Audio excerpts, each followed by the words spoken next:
ಮಾತೆತ್ತಿದ್ರೆ 600-700 cinema ಮಾಡಿದ್ದೀನಿ ಅಂತೇಳಿ ಹೇಳ್ತಿದ್ದಾರೆ. ದುಡ್ಡು ಮಾಡಿಲ್ವ ಸರ್?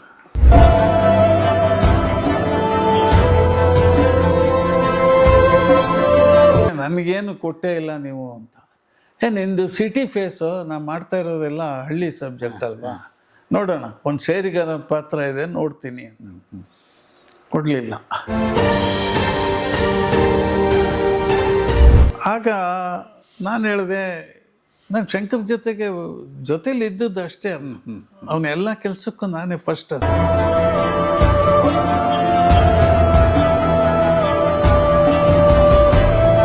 ಈವನ್ ಮಾಲ್ಗುಡಿ ಡೇಸ್ಗೆ ನಾನು ಫಸ್ಟ್ ಅಸೋಸಿಯೇಟ್.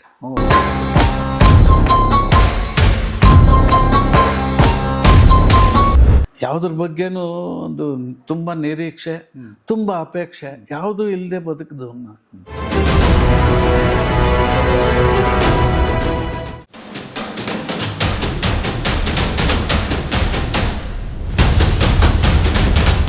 ನಾಟಕ ನೋಡೋಕ್ಕೆ ತುಂಬ ಅಭಿಮಾನಿಗಳಿದ್ರು ಆವಾಗ. ನನಗೂ ಅಭಿಮಾನಿಗಳಿದ್ರು. ಏನು ಸಾರ್ ಕಾರಂತರ ನಿಮ್ಮನ್ನೇ ಕರೆದಿಲ್ಲ, ನಿಮ್ಮ ಹೆಸರೇ ಇಲ್ಲ ಅಂತ. ನಾನು ಒಂದು ದಿವಸ ಮೇಷ್ಟ್ರಿ ಕೇಳಿದೆ. ಮೇಷ್ಟ್ರೆ ಅಂತ ಇದ್ದಿದ್ದು, ಕಾರಂತರಿಗೆ ಮೇಷ್ಟ್ರೆ ಅಂತಲೇ ಕರೆಯೋದು. ಮೇಷ್ಟ್ರೆ ನನಗೇನು ಕೊಟ್ಟೇ ಇಲ್ಲ ನೀವು ಅಂತ. ನಿಂದು ಸಿಟಿ ಫೇಸು, ನಾನು ಮಾಡ್ತಾ ಇರೋದೆಲ್ಲ ಹಳ್ಳಿ ಸಬ್ಜೆಕ್ಟ್ ಅಲ್ವಾ, ನೋಡೋಣ ಒಂದು ಶೇರಿಗಾರ ಪಾತ್ರ ಇದೆ ನೋಡ್ತೀನಿ ಅಂತ. ಕೊಡಲಿಲ್ಲ. ಅಲ್ಲ, ಕೊಡಲಿಲ್ಲ ಅನ್ನೋದು ದೂಷಣ ಅಲ್ಲ, ನಂಗೆ ಸಿಕ್ಕಲಿಲ್ಲ ಅಷ್ಟೇ. ನಾನು ಬ್ಯುಸಿ ಇದ್ದೆ, ಅಂಗಡಿ ನಡೆಸ್ತಾ ಇದ್ದೆ, ಅಂಗಡಿಯಲ್ಲಿ ವ್ಯಾಪಾರ ಚೆನ್ನಾಗಿತ್ತು. ನಾನೇನು ಅದ್ರ ಬಗ್ಗೆ ಜಾಸ್ತಿ ಯೋಚನೆ ಮಾಡಿರಲಿಲ್ಲ. ನಮ್ಮ ನಾಣಿ BN ನಾಣಿ, ನಮ್ಮ ಸುಧಾ ಬೆಳವಾಡಿ, ಪ್ರಕಾಶ್ ಬೆಳವಾಡಿ ಅವರ ತಂದೆಯವರು, ಅವ್ರ ಇಡೀ ಫ್ಯಾಮಿಲಿ ನಾಟಕಕ್ಕೆ ಸೀಮಿತ ಆದವರು. ಕಲೆ ಪ್ರಾಕಾರಕ್ಕೆ ಇಡೀ ಫ್ಯಾಮಿಲಿ. ಪ್ರಕಾಶ್ ಬೆಳವಾಡಿ, ಪ್ರದೀಪ್ ಬೆಳವಾಡಿ, ಸುಧಾ ಬೆಳವಾಡಿ, ಸುಜಾತ ಮಾತ್ರ ಒಂದು ದೊಡ್ಡ ಮಗಳು, ಅವಳು ಪೂನಲ್ಲಿದ್ದಾಳೆ, ಅವಳು ಲೈನ್ ಬೇರೆ. ನಾಣಿಯವರು ಬಂದರು. ಒಂದು 5-6 ದಿವಸ ಬಿಡು ಮಾಡ್ಕೊಳ್ಳೋ ಅಂದರು. ಯಾಕೆ ನಾಣಿ ಅಂದೆ. ಒಂದು ಸಿನಿಮಾ ಇದೆ, ನೀನು ಬಾರೋ, ಲಾಲ್ಬಾಗಲ್ಲಿ ಮೀಟಿಂಗು ನಾಡಿದ್ದು, ಬಂದ್ಬಿಡು ಒಂದು ಅರ್ಧ ಗಂಟೆ. ಸರ್ ಬರ್ತೀನಿ ಅಂದೆ. ಅಲ್ಲಿ ಹೋದಾಗ N. ಲಕ್ಷ್ಮೀನಾರಾಯಣ್, ಒಂದು ಪ್ಲೇ ಬಾಯ್ ರೋಲ್ ಇದೆ, ನೀವು ಮಾಡೋ ಚೆನ್ನಾಗಿ ಕಂಡ್ಯಾ ನೀನು ಅಂತ. ಸರಿ ಅಂತ ಒಪ್ಕೊಂಡೆ. ಹಂಗಾಗಿ ಹೋಗಿದ್ದೆ ಅಷ್ಟೇ. ನಾನೇನು ಆಸೆ ಪಟ್ಟು ಸಿನಿಮಾಗೆ ಹೋಗ್ಬೇಕು ಅಂತ 10 ಕಡೆ ನನ್ನ ಫೋಟೋ ತೊಗೊಂಡೋಗಿ ಆಡಿಷನ್ಗೆ ಹೋಗಿ ಎಲ್ಲ ಏನಿಲ್ಲ. ಯಾಕೆಂದರೆ ನಾಣಿಗೆ ನನ್ನ ಬಗ್ಗೆ ಗೊತ್ತಿತ್ತು. ಹೇಗೆ ಗೊತ್ತಿತ್ತು ಅಂದರೆ, ರವಿ ಕಲಾವಿದರು ಅಂತ ಒಂದು ಸಂಸ್ಥೆ ಇತ್ತು, ಹವ್ಯಾಸಿ ತಂಡ. ಅವರು ವರ್ಷಕ್ಕೊಂದು ನಾಟಕದ ಕಾಂಪಿಟೇಷನ್ ಮಾಡೋರು. ಕರ್ನಾಟಕದಿಂದ ಒಂದಷ್ಟು ನಾಟಕಗಳು ಬರೋದು ಕಾಂಪಿಟೇಷನ್ಗೆ. ಆ ಥರದಲ್ಲಿ ನಾನು ಒಂದು ನಾಟಕ ಮಾಡಿದ್ದೆ. ಡಿಸೋಜ ಅವರದ್ದು ದೇವರಿಗೆ ದಿಕ್ಕು ಅಂತ ಒಂದು ನಾಟಕ. ಇನ್ನೂ ನಾನು ಹೈಸ್ಕೂಲು SSLCಲಿ ಓದ್ತಾ ಇದ್ದೆ. ಕುಸುಮ ಕಲಾವಿದರು ಅಂತ ನಾವೇ ಹುಡುಗರು ಒಂದು ತಂಡ ಮಾಡ್ಕೊಂಡಿತ್ತು. ಆ ತಂಡದಿಂದ ದೇವರಿಗೆ ದಿಕ್ಕು ನಾಟಕ ಮಾಡಿದ್ವಿ. ಆ ನಾಟಕಕ್ಕೆ ಬಹುಮಾನ ಬಂತು. ಬೆಸ್ಟ್ ಡೈರೆಕ್ಷನ್ನು, ಬೆಸ್ಟ್ ನಾಟಕಕ್ಕೆ ಬಹುಮಾನ ಬಂತು. ನಾಣಿಯವರು ಜಡ್ಜ್ ಆಗಿದ್ದರು. ಅವರು ಕರೆದ್ರು. ನಮ್ಮ ಹಿಸ್ಟ್ರಿಯಾನಿ ಕ್ಲಬ್ ಅಂತ ಇದೆ ನ್ಯಾಷನಲ್ ಕಾಲೇಜಲ್ಲಿ, ನೀನು ಸುಂದ್ರು ಅಂತ ಒಂದು ನಾಟಕ ಮಾಡ್ತಾ ಇದ್ವಿ, ಪರ್ವತವಾಣಿ ಅವ್ರದ್ದು. ಅದರಲ್ಲಿ ಸುಂದ್ರು ಪಾಠ ಮಾಡೋಕ್ಕೆ ಅವನು ಅಮೇರಿಕಾಗೆ ಕೊಟ್ಟೋಗಿದ್ದಾನೆ. ಅವನಿಲ್ಲದೆ ಪಾತ್ರ ಆ ನಾಟಕ ಮಾಡೋಕ್ಕಾಗ್ತಿಲ್ಲ, ನಿನ್ಗೆ ಆ ಪಾತ್ರ ಸೂಟ್ ಆಗುತ್ತೆ ಮಾಡು ಅಂತ. ನಾನು ಹೇಳಿದೆ, ನಮ್ಮ ಮನೇಲಿ ಬೈತಾರೆ ಸರ್, ಬರೋಕ್ಕೆ ಕಷ್ಟ ಸರ್ ನನಗೆ. ನಾನು ಸ್ಕೂಲ್ ಆದಮೇಲೆ ಅಪ್ಪಂಗೆ ಸಹಾಯ ಮಾಡಬೇಕಿತ್ತು ಅಂಗಡೀಲಿ. ಅವರು ಬೈತಾರೆ, ಬೇಡ. ಅವರೊಂದು ಮಾತು ಹೇಳಿದರು, ನೋಡು, ಇಷ್ಟ ಇರೋದನ್ನು ಬಿಡಬಾರ್ದು. ನಿನಗಿದೆ, ಒಂದು ಮೊದಲು ಬೈತಾರೆ, ಆಮೇಲೆ ಅವಮಾನ ಮಾಡ್ತಾರೆ, ಆಮೇಲೆ ಒಂದು ದಿವಸ ನಿಂಗೆ ಸನ್ಮಾನ ಸಿಗುತ್ತೆ, ನೀನು ಮಾಡು. ನಂಗೆ ರಿಹರ್ಸಲ್ಗೆ ಬರೋದು ಕಷ್ಟ, ನೀನು ಯಾವತ್ತು ಬರ್ತೀಯ ಆವತ್ತೇ ರಿಹರ್ಸಲ್. ಒಟ್ನಲ್ಲಿ ಆ ನಾಟಕಕ್ಕೆ ಎಲ್ಲರೂ ಇದ್ದಾರೆ, ಆ ಸುಂದರ ಪಾತ್ರಕ್ಕಿಲ್ಲ, ನೀವು ಮಾಡು. ಆಗ ಪರಿಚಯ ಆಗಿದ್ರು ಅವ್ರು ಚೆನ್ನಾಗಿ. ಜಡ್ಜ್ ಆಗಿದ್ರಲ್ಲ, ಆಗ ಪರಿಚಯ ಆದವರು. ಆಮೇಲೆ ಅಲ್ಲೇ ಪಕ್ಕದಲ್ಲಿ ಅಂಗಡಿ ಆಯಿತು, ಅದಾಯಿತು, ಇದಾಯಿತು, ಎಲ್ಲ ನಡೆದೋಯ್ತು. ಆಗಿನ ಪರಿಚಯ ಆಗ ಸಿನಿಮಾಗೆ ಕರೆಯೋದಕ್ಕೆ ಅವಕಾಶ ಆಯಿತು. ಅದು ಮಾಡಿದ್ಮೇಲೆ ಭರಣ ಡೈರೆಕ್ಟ್ರ್ ಆದರು, ನಮ್ಮ TS ರಂಗ ಡೈರೆಕ್ಟ್ರ್ ಆದರು. ಅವ್ರ ಸಿನಿಮಾಗಳಲ್ಲಿ ಒಂದೊಂದು ಪಾತ್ರ ಕೊಟ್ಟರು. ಚಿಕ್ಕದು 2 ದಿವಸ 3 ದಿವಸಕ್ಕೆ ಹೋಗ್ಬೋದು. ಒಂದು ಫಿಲ್ಮ್ ನೀವು ಡೈರೆಕ್ಟ್ ಮಾಡಿದ್ದೀರಿ, ಪರಮೇಶಿ ಪ್ರೇಮ್ ಪ್ರಸಂಗ. ಹೌದು. ಅದು ಹೆಂಗೆ ದಿಢೀರ್ ಆ್ಯಕ್ಟಿಂಗ್ ಮಾಡೋಲ್ಲಿಂದ ದಿಢೀರಂತ? ಇಲ್ಲ, ಅದು ಶಂಕರ್ ಜೊತೆಲೇ ಇದ್ನಲ್ಲ. ಶಂಕರ್ಗೆ ಒಂದು ಯೋಚನೆ ಇತ್ತು. ಅಂದರೆ ಭರಣ ಹತ್ರ ಮಕ್ಕಳಿರಲ್ಲ, ಮನೆ ತುಂಬ ನಾಟಕ ಮಾಡಿಸಿದ್ರು, ಇನ್ನೊಂದು ಮಾಡಿದ್ರು. ನಮ್ಮ ಆಕ್ಸಿಡೆಂಟಲ್ಲಿ ಅವನು ಆ್ಯಕ್ಟ್ ಮಾಡ್ದ ಭರಣ. ಆಗ ನಾನು ಹೇಳಿದೆ, ನಾನು ಶಂಕರ್ ಜೊತೆಲಿ ಇದ್ದದ್ದು ಅಷ್ಟೇ. ಅವನೆಲ್ಲ ಕೆಲಸಕ್ಕೂ ನಾನೇ ಫಸ್ಟ್ ಅಸೋಸಿಯೇಟ್. ಈವನ್ ಮಾಲ್ಗುಡಿ ಡೇಸ್ಗೆ ನಾನು ಫಸ್ಟ್ ಅಸೋಸಿಯೇಟ್. Okay okay. ನನಗೆ ಹಿಂದಿ ಬರಲ್ಲ, ಇಂಗ್ಲೀಷ್ ಬರಲ್ಲ, ಬರುತ್ತೆ ಹರ್ಕು ಮುರ್ಕು, ಆದರೂ ನೀನು ಇರಲೇಬೇಕು ಅಂತ. ಯಾಕೆಂದರೆ ನಂಗೆ ಒಂದು ಸಾರ್ತಿ ಅವ್ನು ಕನ್ನಡದಲ್ಲಿ ಕತೆ ಹೇಳ್ಬಿಟ್ರೆ ಅದಕ್ಕೇನು ಬೇಕೋ ಅದಷ್ಟು ನಾನು ರೆಡಿ ಮಾಡಿಬಿಡ್ತಾಯಿದ್ದೆ. ಗೆಟಪ್ಸಿಂದ ಹಿಡಿದು, ಕಾಸ್ಟ್ಯೂಮಿಂದ ಹಿಡಿದು, ಲೊಕೇಶನ್ನಿಂದ ಹಿಡಿದು, ಏನು ಅದಕ್ಕೆ ಇದು ಸೂಕ್ತ ಅಂತ ಒಂದು ಜವಾಬ್ದಾರಿ ಕೊಟ್ಟರೆ ಆ ಕೆಲಸ ಮಾಡ್ತಾನೆ ಇವನು ಅನ್ನೋ ನಂಬಿಕೆ ನನ್ನ ಮೇಲೆ ಇತ್ತು ಅವರಿಗೆ. ಸೊ ಹಂಗಾಗಿ ಅಲ್ಲಿಗೆ ಕೆಲಸ ಮಾಡ್ತಿದ್ದ ಅನುಭವ ಎಲ್ಲ ಇದ್ದಿದ್ದರಿಂದ ಅನುಕೂಲ ಆಯಿತು. ನಾನು ಕೇಳಿದೆ, ನಾನೊಂದು ಸಿನಿಮಾ ಡೈರೆಕ್ಟ್ ಮಾಡ್ತೀನಿ, ನೀನು ಯಾಕೆ ನನಗೆ ನೀನು ಸ್ಕ್ರಿಪ್ಟೇ ಕೊಟ್ಟಿಲ್ಲ, ಯಾವತ್ತೂ ಹೇಳೇ ಇಲ್ಲ, ಒಂದು ಸ್ಕ್ರಿಪ್ಟ್ ಕೊಡು ಮಾಡೋಣ ಅಂತ. ಸೊ ಪರಮೇಶಿ ಪ್ರೇಮ್ ಪ್ರಸಂಗ ಆವಾಗ ಕುಕ್ಕಾದ ಕತೆ, ಕುಕ್ ಮಾಡಿದ ಕತೆ. ಸೊ ಡೈರೆಕ್ಟ್ ಮಾಡು ಅಂದರು. ಮಾಡಿದ್ವಿ. ಕನ್ನಡದ ಭಾಗ್ಯರಾಜ ಅಂತ ನೀವೆಲ್ಲ ಬರೆದ್ರಿ ನಮಗೆ. ನೋಡಿ ಸ್ವಾಮಿ ಆದಮೇಲೆ, ಪರಮೇಶಿ ಆದಮೇಲೆ ಕನ್ನಡಕ್ಕೊಬ್ಬ ಭಾಗ್ಯರಾಜ ಅಂತ ಬರೆದ್ರಿ ನನ್ನ ಬಗ್ಗೆ. ಆಮೇಲೆ ನನಗೆ ತಿರ್ಗಾ ಮಾಡಲಿಕ್ಕೆ ಅನುಕೂಲ ಆಗಿಲ್ಲ ಅಂದರೆ ಬೇರೆ ಬೇರೆ ತಾಪತ್ರೆಗಳು ಬಂತು. ಅಂಗಡಿ ಬಿಡಲೇಬೇಕಾಯ್ತು. ಸರಿ, ತಮ್ಮಂಗೆ ಕೊಡೋದಾರೆ ಕೊಡ್ತೀನಿ, ಇಲ್ಲ ಗುಡ್ ವಿಲ್ ಕೊಡ್ತಾರೆ ಕೊಟ್ಬಿಡ್ತೀನಿ, ಆ ದುಡ್ಡು ನಿಮಗೆ ಫುಲ್ ಟೈಮ್ ಅಲ್ಲ. ಅಂಗಡಿ ಬಿಟ್ಟು ನಾನು ಸಿನಿಮಾಗೆ ಹೋಗ್ತೀನಿ ಅಂದರೆ ಯಾರಿಗೆ ನಂಬಿಕೆ ಇದೆ? ಆಗ ಮನೆ ಬಾಡಿಗೆನೂ ಕೊಡ್ತಿರಲ್ಲ ಹುಡುಗಿರಿರಲಿ. ಮನೆ ಬಾಡಿಗೆ ಸಿನಿಮಾದವರು ಅಂದರೆ ಮನೆ ಕೊಡ್ತಿರಲಿಲ್ಲ. ಆಗ ನಾನೊಂದು ಮನೆ ಬಾಡಿಗೆ ಕೇಳಿದಾಗ ಕೊಡಲೇ ಇಲ್ಲ. CR ಸಿಮ್ಮನ್ ಫ್ರೆಂಡ್ ಅವರು. CR ಸಿಮ್ಮಂಗೆ ಫೋನ್ ಮಾಡಿ, ನಿನ್ನ ಫ್ರೆಂಡಿಗೆ ಹೇಳು, ನನ್ನ ಬಗ್ಗೆ ಹೇಳಪ್ಪ ಅವ್ರಿಗೆ ಅಂಥೇಳಿ ಅವ್ರು ಇನ್ಫ್ಲೂಯೆನ್ಸ್ ಮಾಡಿ ನನಗೊಂದು ಬಾಡಿಗೆ ಮನೆ ಸಿಕ್ಕಿದ್ದು. ಅಂದರೆ ಸಿನಿಮಾದವ್ರನ್ನ ಆ ಥರ ಬಂತು. ತುಂಬ ನಂಬಿಕೆಯಿಂದ ಇರಲಿಲ್ಲ ಅವಾಗ, ಆಗಿನ ದಿನಕ್ಕೆ ನಾನು ಹೇಳೋದು. ಎಲ್ಲ 74 75 ಆ ಸಮಯದಲ್ಲಿ ಮನೆ ಬಾಡಿಗೆ ಹಿಡಿಬೇಕಿದ್ರೆ ಇಷ್ಟು ಕಷ್ಟ ಸಿನಿಮಾದವರು ಅಂತ ಹೇಳಿದ್ರೆ. ಮತ್ತು ಮದುವೆ ಹಂಗೆ ಆಗಿದೆ. ಯಾರು ಹುಡುಗಿ ಕೊಟ್ಟರು ನಿಮಗೆ? ಮದುವೆಗೆ ಕಷ್ಟ ಆಗಿಲ್ಲ. ಇಲ್ಲ, ತುಂಬ ಕಷ್ಟ. ಕಷ್ಟನೇ ಇಲ್ಲ. ಕಷ್ಟ ಇಲ್ಲ ಅಂತಂದರೆ, ನಾನು ಅಂಗಡಿಯಲ್ಲಿ ಇದ್ನಲ್ಲ,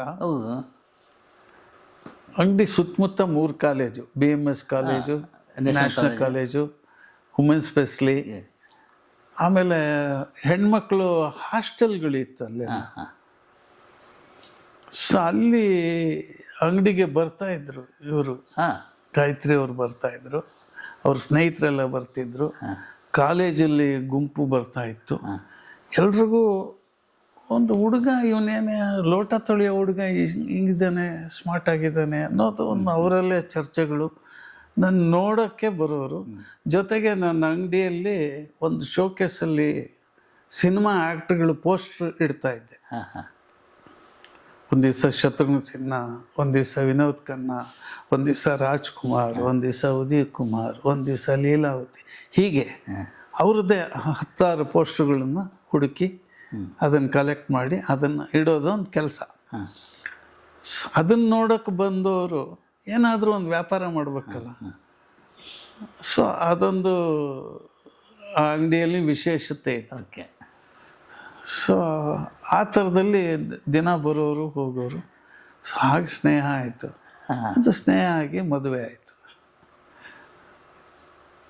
ಸೊ ನಾನು ಯಾಕೆ ಕೇಳಿದಂದರೆ ಬಾಡಿಗೆಗೆ ಕೊಡುವಾಗ ಸಿನಿಮಾದವರು ಅಂತೇಳಿ ಸ್ವಲ್ಪ ದೂರ ಇರ್ತಾರೆ. ಹುಡುಗಿ ಕೊಡುವಾಗ ಮನೆಯವರು ಹೇಗೆ ಒಪ್ಪಿದ್ರು ಅಂತ ನನ್ನ ಇದು ವಿಚಾರ ಇತ್ತು. ಇದು ನೀವು ಹೇಳುವ ಪ್ರಸಂಗನೇ ಬೇರೆ, ಪ್ರೇಮ ಪ್ರಸಂಗ ಇದು. ಹೌದು. ಅಲ್ಲ, ಒಪ್ಪಿಗೆ ಸಿಕ್ಕಿದ ಮೇಲೆ ಯಾವುದು ಕಷ್ಟ ಅಲ್ಲ. ಎಸ್, ಮನೆ ಕೂಡ ಕೊಡೋಕೆ ಒಪ್ಕೊಂಡ್ಮೇಲೆ ಏನು ತೊಂದರೆ ಇಲ್ಲ. ಬಾಡಿಗೆ ಕರೆಕ್ಟಾಗಿ ಹೋದ್ವಿ, ಕೊಟ್ವಿ. ನಮ್ಮ ಮನೇಲಿ ರಮೇಶ್ ಭಟ್ ಬಾಡಿಗೆಗಿದ್ದಾರೆ ಅನ್ನೋ ಹೆಮ್ಮೆಯಿಂದ ಅವರು ಹೇಳೋರು. ಅಂದರೆ ಹಾಗೆ ನಡ್ಕೊಂಡ್ವಿ ಅಷ್ಟೇ. ಈ ಮಾತೈತಿದ್ರೆ 600-700 ಸಿನಿಮಾ ಮಾಡಿದ್ದೀನಿ ಅಂತೇಳಿ ಹೇಳ್ತಿದ್ದಾರೆ. ದುಡ್ಡು ಮಾಡಿಲ್ವ ಸರ್? ಇಲ್ಲ ಸರ್, ಮಾರ್ಕೆಟ್ ಮಾಡ್ಕೊಳ್ಳಿಲ್ಲ. ಎಲ್ಲರೂ ಬೈಯೋರು ನನಗೆ. ಬೈಯೋರು ಅಂದರೆ ಕೊಟ್ಟಿದ್ದ ಕಾಸಿಸ್ಕೊಂಡು ಹೋಗ್ತಿರಲ್ಲ, ಡಿಮ್ಯಾಂಡ್ ಮಾಡ್ರಿ ಅಂತ. ಡಿಮ್ಯಾಂಡ್ ಮಾಡ್ರಿ, ನಿಮಗೆ ಕೊಡ್ತಾರ್ರಿ ಅಂತ ದ್ವಾರಕೀಶೇ ಬೈದರು. ದ್ವಾರಕೀಶ್ ಮಾತು ಕೇಳಿಕೊಂಡು 1-2 ಸಿನಿಮಾಗೆ ದುಡ್ಡು ಜಾಸ್ತಿ ಕೇಳಿದೆ. ಅವ್ರು ಬರಲೇ ಇಲ್ಲ, ತಿರ್ಗಾ ಬರಲೇ ಇಲ್ಲ. ದುಡ್ಡು ಕೇಳಿದ ತಕ್ಷಣ ತಿರ್ಗಾ ದ್ವಾರಕೀಶ್ ಅವ್ರಿಗೆ ಹೇಳಿದೆ, ನಿಮ್ಮ ಮಾತು ಕೇಳಿಕೊಂಡು ನಾನು 50,000 ಕೊಟ್ಟರೆ ಬರ್ತೀನಿ ಇಲ್ಲ ಅಂದೆ. ಅವ್ರು ಬರಲೇ ಇಲ್ಲ. 4 ಸಿನಿಮಾ ಹೋಗ್ತಾರೆ ಕಣ, 5ನೇದು ಬಂದೇ ಬರ್ತಾರೆ. ನಿನ್ನ ರೇಟ್ ಅಷ್ಟು ಅಂತ ಗೊತ್ತಾಗಬೇಕಲ್ಲ, ಅದು ಸ್ಪ್ರೆಡ್ ಆಗಬೇಕು. ಅದು ಸ್ಪ್ರೆಡ್ ಆಗೋಕ್ಕೆ ಚೂರು ಟೈಮ್ ಆಗುತ್ತೆ ಅಂತ ಹೇಳಿದರು. ಅಂದರೆ ನಮಗೇನು ಅನ್ನಿಸ್ತು ಆಗ ಬೆಳೆಯುವಾಗ, ಸೋಮಶೇಖರ್ ಕರೆದ್ರು, ದೊಡ್ಡ ಡೈರೆಕ್ಟ್ರು. ವಿಜಯ ರೆಡ್ಡಿ ಕರೆದ್ರು, ದೊಡ್ಡ ಡೈರೆಕ್ಟ್ರು. ಸಿದ್ಧಲಿಂಗಯ್ಯ ಕರೆದ್ರು, ದೊಡ್ಡ ಡೈರೆಕ್ಟ್ರು. ಏನು ಕಾಸು ಕೇಳೋದು ಅವ್ರ ಹತ್ರ? ಏನೋ ಕೊಡ್ತಾರೆ ಅಂತ ಕೊಡೋರು. ಯಾರೂ ನಂಗೆ ಮೋಸ ಮಾಡಿಲ್ಲ. ಅಂದರೆ ಡಿಮ್ಯಾಂಡ್ ಮಾಡಲೇ ಇಲ್ಲ. ಏನಾಗಿದೆ, ನಮ್ಮದು ಒಂದು ಮಾರ್ಕೆಟ್ ಏನಾಗಿದೆ, ಸ್ಪ್ರೆಡ್ ಆಗಿದೆ. ಸೊ ಮ್ಯಾನೇಜರ್ಗಳು ಇದ್ದಿದ್ದೇ ಕಡಿಮೆ. ಈ ಪ್ರೊಡಕ್ಷನ್ ಮ್ಯಾನೇಜರೇ ಆ ಇನ್ನೊಂದಕ್ಕೂ ಅವನು ಇಲ್ಲಿ ಕೊಟ್ಟಿರೋದು ಗೊತ್ತಿರುತ್ತಲ್ಲ, ಅವನಲ್ಲಿ ಸೇಮ್ ರೇಟ್ ಮಾಡೋಕ್ಕೆ ಹಣ ಅಷ್ಟು ಯಾಕಣ್ಣ ಒಪ್ಕೊಂಡ್ರೆ ನಾನು ಮಾತಾಡ್ತೀನಿ ರೀ ಅಂತ. ಹಣ ತುಂಬ ಕಷ್ಟ ಅಂತ ಇದ್ದಾರೆ, ಅವ್ರೇನೋ ಇಷ್ಟು ಫಿಕ್ಸ್ ಮಾಡ್ತೀನಿ ಅಂತಾರೆ, ಇಲ್ದೇ ಬೇರೆಯವ್ರನ್ನ ಹುಡ್ಕೊ ಅಂತಾರೆ. ಅಣ್ಣ ನಂಗೆ ಇಷ್ಟ ಇಲ್ಲ ಅಂತ ಹೇಳ್ತಾರೆ. ಸರಿ ಆಯ್ತಪ್ಪ, ಏನು ಕೊಡಲಿ ಅಂತ. ಕೆಲಸ ಮತ್ತಾನೆ ಮುಖ್ಯ, ಬೇರೆ ಯಾವುದು ಮುಖ್ಯ ಅಲ್ಲ. ದುಡ್ಡೇ ಮುಖ್ಯನಾ? ಎಲ್ರಿಗಿಂತ ನಾನು 10 ರೂಪಾಯಿ ಜಾಸ್ತಿ ತಗೊಳ್ತೀನಿ ಅನ್ನೋ ಪೌರುಷ ಬೇಕಾಗೇ ಇಲ್ಲ. ವರ್ಷ ಪೂರ್ತಿ ಕೆಲಸ ಇದ್ದರೆ ಅದೇ ಒಳ್ಳೇದಾಯ್ತಲ್ಲ. ಈಗ ಜಾಸ್ತಿ ದುಡ್ಡು ತೊಗೊಂಡು ಒಂದೇ ಸಿನಿಮಾ ಮಾಡೋದ್ರ ಬದಲು ಕಡಿಮೆ ದುಡ್ಡು ತೊಗೊಂಡು 2 ಸಿನಿಮಾ ಮಾಡಿದ್ರೆ ಅಷ್ಟೇ ದುಡ್ಡು ಬಂತಲ್ಲ. ನಮ್ಮ ಲೆಕ್ಕಾಚಾರ ಕುರುಡು ಲೆಕ್ಕಾಚಾರ. ನಾನು ಹೇಳಿದ್ನಲ್ಲ, ಯಾವುದ್ರ ಬಗ್ಗೆನೂ ಒಂದು ತುಂಬ ನಿರೀಕ್ಷೆ, ತುಂಬ ಅಪೇಕ್ಷೆ ಯಾವುದೂ ಇಲ್ಲದೆ ಬದುಕಿದವು ನಾನು. ಅದು ಎಲ್ಲ ಕಡೆನೂ ಅಪ್ಲೈ ಆಗುತ್ತೆ. ಪಾತ್ರಕ್ಕೆ, ಪೇಮೆಂಟ್ಗೆ, ನಡೆನುಡಿಗೆ, ಎಲ್ಲದಕ್ಕೂ ಅದೇ. ಮಧ್ಯೆ ಒಂದು ಬೇರೆ ಒಂದು ವ್ಯವಹಾರಕ್ಕೆ ಹೇಳಿದ್ರಲ್ಲ? ವ್ಯವಹಾರ ಅಂದರೆ 90 ಶಂಕರ್ ತೀರ್ಕೊಂಡ್ರು. ಶಂಕರ್ ಜೊತೆಲೇ ಇದ್ದ ಕಾಲ ಕಳೆದಿತ್ತು. ಹೌದು, 12 ವರ್ಷ ಅಲ್ಲ ಸರ್? ಹಾಂ. ಶಂಕರ್ ತೀರ್ಕೊಂಡದ್ದು ಅನ್ಎಕ್ಸ್ಪೆಕ್ಟೆಡ್. ಅವರು ಜೋಕುಮಾರ್ ಸ್ವಾಮಿ ಶೂಟಿಂಗ್ ಹೋಗಿದ್ರು. ನಾವು 3 ಜನ ಸ್ನೇಹಿತರು ಸೇರ್ಕೊಂಡು ಒಂದು ಸಿನಿಮಾ ಮಾಡಿದ್ವಿ, ನಿಗೂಢ ರಹಸ್ಯ ಅಂಥೇಳಿ. ಶಂಕರ್ ಬ್ಯುಸಿ ಇದ್ದಾಗ ಹೇಳಿದರು, ನೋಡ್ರೋ ನೀವು ಒಂದೊಂದು ಸಿನಿಮಾ ಮಾಡ್ಕೊಳಂಗಿದ್ರೆ ಮಾಡ್ಕೊಳ್ಳಿ, 6 ಗಂಟೆ ಮೇಲೆ ಶೂಟಿಂಗ್ ಬರ್ತೀನಿ, ಅಥವಾ ಕೆಲವು ದಿವಸ 2 ಗಂಟೆ ಮೇಲೆ ಕೊಡ್ತೀನಿ, ಆ ಥರ ಪ್ಲ್ಯಾನ್ ಮಾಡ್ಕೊಳ್ಳಿ, ಒಬ್ಬೊಬ್ರಿಗೆ ಒಂದೊಂದು ಡೇಟ್ ಅಂದರು. ನಾನು ಹೇಳಿದೆ 13-14 ಜನ ಇದ್ದೀವಿ, ನೆಕ್ಸ್ಟ್ ಅವರು 14ನೇವರು ಎಷ್ಟು ದಿವಸ ಕಾಯಬೇಕು, ಬೇಡ 3 ಜನಕ್ಕೂ ಕೊಡು ಅಂತ ನಾವೇ ಮಾತಾಡಿ ಒಂದು ಸಿನಿಮಾ ಮಾಡಿದ್ವಿ. ಜೋಕುಮಾರ್ ಸ್ವಾಮಿಗೆ ನಾನು ಹೋಗಬೇಕು, ನಾನು ಪಾರ್ಟು ಮಾಡಬೇಕು, ಪ್ರೊಡಕ್ಷನ್ನು ನೋಡ್ಕೋಬೇಕು. ನಾನು ಹೇಳಿದೆ, ಇಲ್ಲ, ನಾನು ಭಾರ್ಗವ ಅವ್ರದ್ದು ಮನೆ ಮೆಚ್ಚಿದ ಹುಡುಗನೋ ಜಗ ಮೆಚ್ಚಿದ ಹುಡುಗನೋ ಶಿವರಾಜ್ ಕುಮಾರ್ದು ಒಂದು ಸಿನಿಮಾ ಇದೆ, ಭಾನುವಾರ. ಅದು ವಿಧಾನಸೌಧ ಮೆಟ್ಲ ಮೇಲೆ ಹೀರೋ ಮಲಗಿರ್ತಾನೆ, ವಿಧಾನಸೌಧದ ಪರ್ಮಿಷನ್ ತೊಗೊಂಡಿದ್ದಾರೆ, ಅವ್ರು ಬಿಡಲ್ಲ ಅಂದೆ. ಇಲ್ಲ ನಾನು ಕೇಳ್ತೀನಿ ಅಂದೆ. ನೀನು ಕೇಳಿ ಇಲ್ಲ ಅನ್ಸ್ಕೋಬೇಡಪ್ಪ, ಅವ್ರು ಕೊಡಲ್ಲ, ನಾನು ನಿನ್ನ ಜೊತೆ ಬರಲ್ಲ, ನಾನು ಅದು ಮುಗಿಸ್ಕೊಂಡು 2 ದಿವಸ ಬಿಟ್ಟು ನಾನು ಅಲ್ಲಿ ಬರ್ತೀನಿ, ಪೂರ್ತಿ ಮುಗಿಸ್ತೀನಿ. ಸರಿ ಆಯಿತು ಹಾಗೆ ಮಾಡು ಅಂದರು.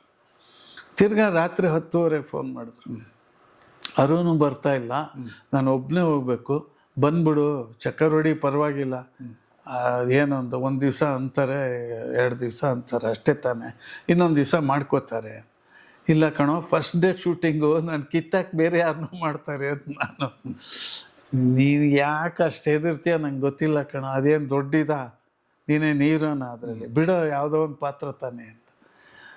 ಇಲ್ಲ ನಾನು ಒಪ್ಕೊಂಡಿದ್ದೀನಿ, ಅಡ್ವಾನ್ಸ್ ತೊಗೊಂಡಿದ್ದೀನಿ, ಮಾಡಲೇಬೇಕು. ಹಂಗೆ ಹೋದರು. ಹಂಗೆ ಹೋದವನು ಬರಲಿಲ್ಲ, ವಾಪಸ್ ಬಂದಿದ್ದು ಬೇರೆ ತರ್ತಿರ್ಲೇ ಬಂದ. ಅಲ್ಲ, ಆ ಕಾರಲ್ಲಿ ನೀವೇ ಹೋಗ್ಬೇಕಿತ್ತ ಜೊತೆಲಿ? ಹೌದೌದು.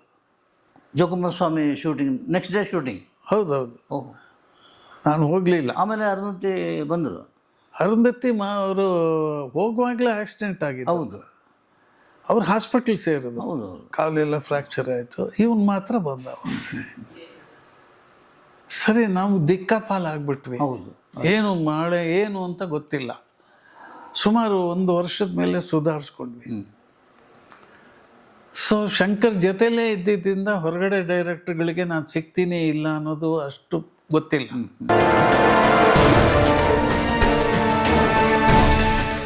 ಏನಾದ್ರು ಮಾಡಬೇಕು ಅಂತ ನಾವೊಂದು ಇಂಡಸ್ಟ್ರಿ ಸ್ಟಾರ್ಟ್ ಮಾಡಿದೆ.